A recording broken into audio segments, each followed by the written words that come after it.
Big பாஸ்ல இருந்து இன்னைக்கு பூர்ணிமா அவர்கள் 16 லட்சத்தோட பிக் பாஸ் வீட்ல இருந்து வெளியேறிட்டாங்க. ஸோ அது இன்னைக்கு ஒளிபரப்புவாங்க. நேத்தே அங்கே வெளியேறிட்டாங்க அப்படின்னா அது இன்னைக்கு தானே ஒளிபரப்புவாங்க.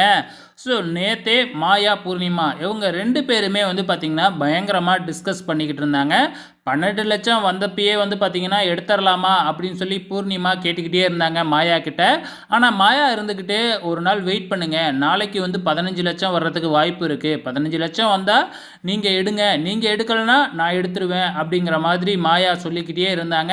ஸோ 15 லட்சத்துக்கு பதிலாக 16 லட்சமாக வச்சுட்டாங்களாட்டுக்கு நம்ம பிக் பாஸ். 16 லட்சம் வச்ச உடனே போதும்டா சாமி அப்படின்னு சொல்லிட்டு பணத்தை எடுத்துக்கிட்டு பூர்ணிமா வெளியில் வந்துட்டாங்க. ஸோ இது அவங்கள பொறுத்தளவு ஒரு நல்ல மூவ் தான், நல்ல முடிவு தான் அப்படின்னு நினைக்கிறேன். உங்களோட கருத்துக்களை மறக்காமல் இந்த வீடியோ கீழே கமெண்ட் பண்ணுங்கள். மேபி இதை தான் ஃபஸ்ட்டு ப்ரோமோவில் காமிப்பாங்க, ஆனால் யார் எடுத்துக்கிட்டு வெளியில் போனாங்க அப்படிங்கிறத காமிக்க மாட்டாங்க.